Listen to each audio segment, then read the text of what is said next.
Sugiarto, saya Pendeta Yohanes Eko Prasetyo, melayani di GKSBS Gunung Sari di Lampung Timur. Saya kadang kalau perkenalan itu mau menyebutkan kecamatannya itu kadang saya agak malu, karena seringkali itu saya tidak percaya diri menyebutkannya.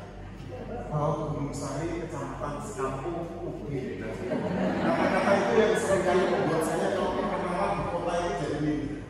Karena saya itu dari UB, gitu ya. Walaupun ternyata bahasa itu sebetulnya tidak demikian. Sekampung UB itu katanya sekampung yang bagian atas. Nah, itu ternyata tidak seperti kita memahami kata itu dengan perspektif kita yang berbudaya Jawa. Kalau mendengar kata UB itu artinya desa. Jadi Pak Eko itu pendeta dari Gunung Sari sekampung UB itu artinya desa. Maka kadang saya tidak menyebutkan itu. GKSBS Gunung Sari Lampung Timur. Jadi itu tentu saya bangga menjadi bagian dari sekampung UB, walaupun pergumulan konteks kami tentu Bapak itu sangat paham tentang siapa itu sekampung UB. Saya melayani 2023. Tentu bahwa tema ini disemangati dengan sebuah pemahaman tentang tema keramah-tamahan, bahwa Allah yang ramah pada seluruh ciptaan ini mau kita hayati bukan hanya pada masa-masa perayaan Paskah dan Pentakosta, tetapi tema ini akan menjadi tema besarnya GKSBS tahun 2023, bahwa keramah-tamahan ini adalah sesuatu yang perlu untuk kita terus gumuli, karena keramah-tamahan ini adalah bagian dari karya Allah yang sudah dinyatakan dan keteladanan dari Allah yang perlu untuk kita wujudkan dalam kehidupan, di mana budaya tidak ramah itu justru semakin berkembang. Kalau kita melihat di slide berikutnya, Allah yang ramah pada seluruh ciptaan ini menjadi tema besar kita. Dan kata ramah ini adalah kata dasar dari keramah-tamahan. Tema ini diangkat oleh Sinode GKSBS di slide berikutnya, bahwa di slide berikutnya, ya, jadi kata ramah ini dari kata dasar dari kata keramah-tamahan, dan kata keramah-tamahan ini menjadi inspirasi GKSBS ketika menghadiri pengukuhan guru besar di Universitas Kristen Duta Wacana tahun lalu atas diri pendeta Profesor Tabita Kartika Kristiani. Beliau mengangkat tema tentang hospitality atau hospitalitas. Di dalam pengukuhan guru besar ini beliau mencoba melakukan sebuah orasi bagaimana keramah-tamahan ini adalah sesuatu yang memang dibutuhkan, oleh karena sebetulnya Allah itu sudah menyatakannya. Bukan sebuah konsep baru, bukan konsep mengada-ada, bukan konsep yang kita kemudian ambil dari sebuah peristilahan yang masih tidak familiar. Tetapi Profesor Tabita mengatakan bahwa keramah-tamahan atau hospitality atau hospitalitas ini adalah sebuah realitas kehidupan yang sebetulnya sudah dinyatakan Allah dalam kehidupan kita. Keramah-tamahan ini diterjemahkan dari bahasa Inggris hospitality dan dalam bahasa Latin hospitalita, yang memiliki makna yang sama, yaitu keramah-tamahan, atau di dalam bahasa Indonesia itu disebut dengan hospitalitas. Ini beliau guru besar yang ketiga di Universitas Duta Wacana yang memang dikukuhkan sebagai dosen yang mengawali karir di bidang teologi, konsentrasinya di dalam bidang pendidikan Kristen. Beliau seorang pendeta yang mengabdikan dirinya sangat luar biasa di bidang pendidikan Kristen, dan beliau pada akhirnya menjadi guru besar setelah mengabdi cukup lama di Universitas Kristen Duta Wacana.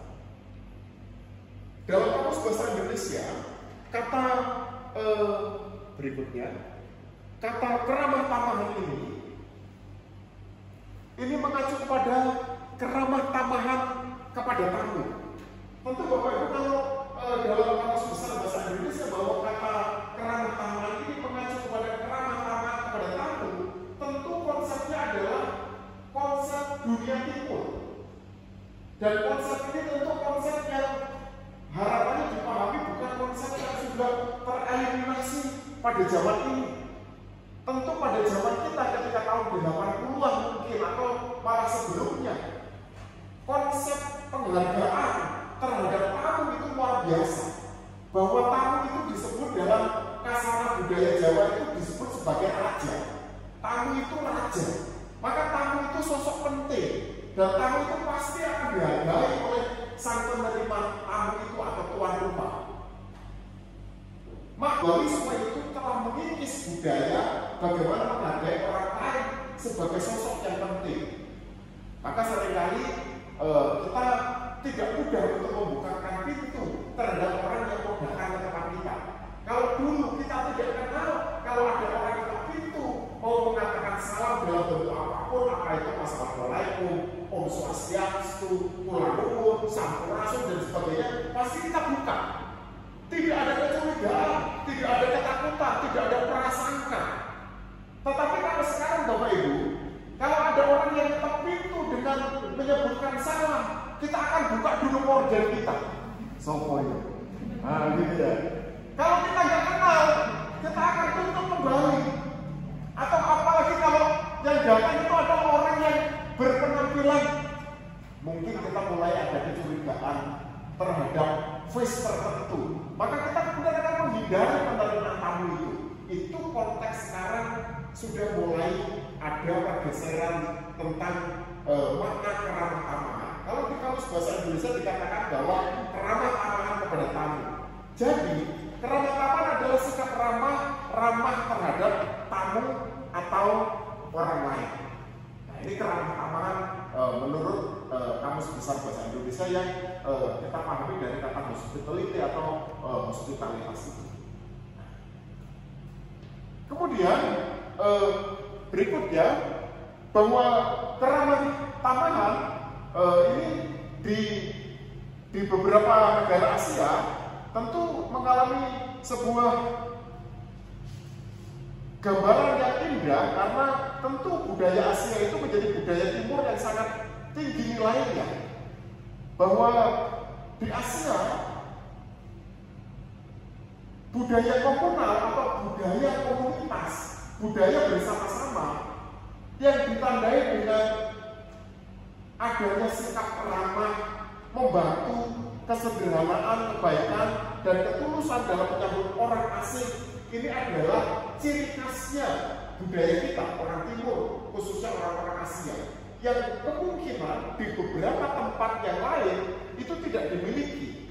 Kekayaan itu tidak dimiliki oleh budaya-budaya yang lain sekaya budaya kita sebagai orang Asia. Nah, tetapi kemudian ini tentu sedikit berbeda atau berbeda ketika kita melihat konsep keramah tamahan atau hospitality Allah. Keramah tamahan Allah apakah hanya sebatas tentang hangat, ramah, membantu, kesederhanaan, kebaikan, dan ketulusan? Tentu tidak sesederhana itu. Maka keramah tamahan atau hospitality Allah tidak sekedar menyambut tamu, yang dalam hal ini dimaknai tamu ini adalah seluruh ciptaan. Seluruh ciptaan itu adalah tamunya Allah. Dengan sapaan dan mempersilahkan duduk, tetapi hospitality Allah atau hospitalitas Allah, keramah tamahan Allah ini bicara tentang konsep penyelamatan, bicara tentang pembebasan, bicara tentang pemeliharaan, berbicara tentang pemberian berkah, memberi perjanjian, bahkan memberi kehidupan, dan tentu ada hal-hal lain terkait dengan penyataan Tuhan kepada manusia dan dunia. Dalam masa perayaan Paskah dan Pentakosta tahun 2023, tentu kita berharap bahwa kita akan berproses untuk menemukan. Jadi sepanjang masa perayaan Paskah dan Pentakosta ini, kita berusaha untuk menemukan, mengetahui dan menyadari bahwa karya penyelamatan dari Allah adalah bagian dari manusia. Jadi memahami bahwa keselamatan dan karya penebusan Allah ini adalah bagian dari hospitalitas Allah. Allah itu ramah, Allah itu menyapa, Allah itu hadir, Allah itu memberkati, dan Allah menyatakan berbagai kuasa-kuasa yang lain dalam kehidupan kita. Yang tentu bagi Allah, kita bisa menjadi orang yang asing kalau kita tidak mengalami perjumpaan dengan Allah. Kemudian keramah tamahan Allah tentu ini bisa kita lihat dalam konteks-konteks yang berbeda. Yang pertama kita melihat bahwa bagaimana konteks dalam perjanjian lama. Dalam konteks perjanjian lama bahwa pemeliharaan Allah ini juga sudah nyata dinyatakan kepada manusia. Bahwa di dalam Kejadian 1 ayat 2 bisa dikisahkan tentang bumi, bahwa bumi belum berbentuk dan kosong, gelap gulita menutupi samudera raya. Situasi ini kita gambarkan sebagai situasi yang tidak teratur atau chaos.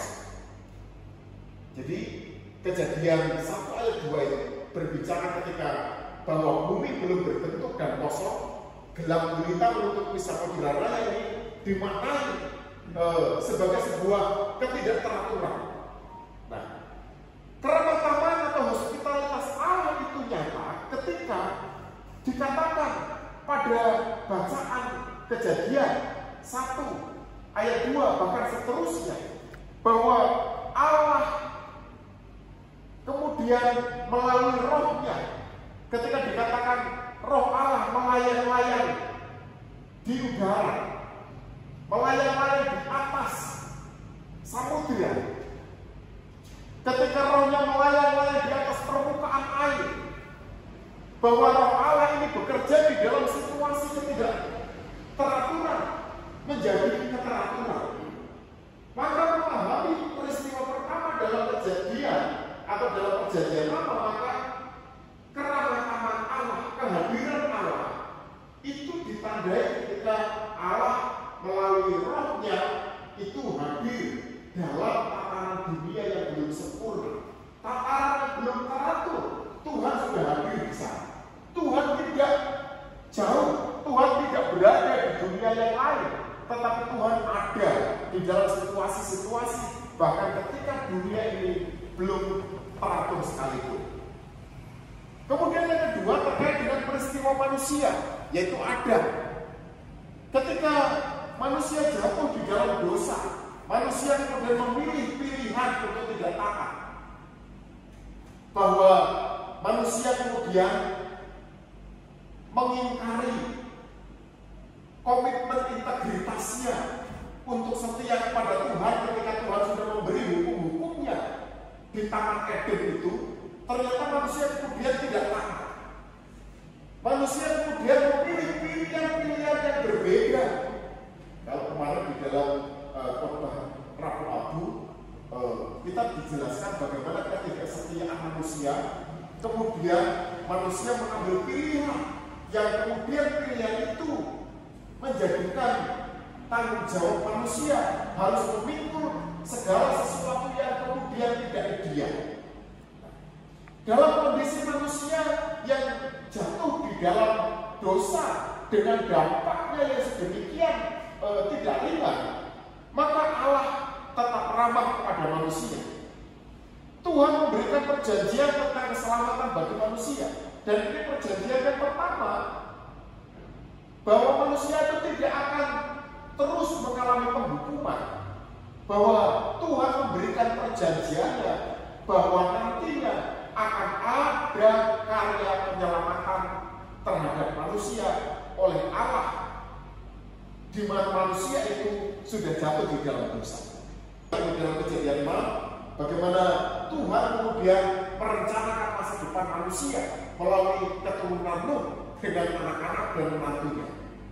Ini adalah keramah tamahan Tuhan, kehadiran Tuhan yang menyapa manusia, yang menyatakan kuasanya bahwa manusia itu masih tetap mendapatkan cinta kasih Tuhan. Kemudian berikutnya tentang kisah Israel dalam perbudakan di Mesir. Maka kita melihat bagaimana Tuhan yang ramah kepada mereka, bahwa Tuhan memperlihatkan keramah tamahannya dengan membawa mereka keluar dari tanah Mesir, dari tempat perbudakan. Tentu kisah tentang perbudakan Mesir selama 400 tahun itu adalah sebuah kisah yang kita sangat familiar, bahkan mungkin kita begitu hafal untuk dapat menceritakan kisah-kisah bagaimana umat Allah kemudian dibawa ke Mesir selama 400 tahun, kemudian mereka kembali secara berbondong-bondong. Perjalanan mereka selama kurang lebih 40 tahun mereka menuju tanah perjanjian. Ini adalah keramah tamahan Allah. Ini adalah wujud kehadiran Allah. Ini adalah hospitality Allah. Dipahami sebagai keramah tamahan Allah yang tidak mendukung, tetapi Allah yang mau menyapa, Allah yang mau hadir, Allah yang mau menolong, bahwa umatnya sekalipun berdosa, sekalipun mereka tidak taat, ternyata Tuhan itu tidak membiarkan mereka. Ini adalah bagian dari keramah tamahan Allah, hospitality Allah di dalam perjanjian lama. Lalu bagaimana berbicara tentang keramah tamahan Allah dalam konteks perjanjian baru? Nah, kalau kita melihat konteks keramah tamahan dalam perjanjian baru, tentu ini bicara tentang bagaimana Allah yang hadir kepada manusia itu dalam kedatangan Tuhan Yesus Kristus. Bahwa misi Allah untuk menyelamatkan manusia dari dosa ini bukan karena kebaikan manusia. Jadi kalau ada sebuah lagu yang diciptakan oleh dosen sekolah Alkitab Asia Tenggara Malang, Ibu Rahmiati Pamujaya, itu yang sering kita nyanyikan, bukan karena kebaikanmu, bukan karena baik rupamu, dan seterusnya. Nanti di penutupnya, semua itu hanya anugerah. Semua itu hanya anugerah Tuhan.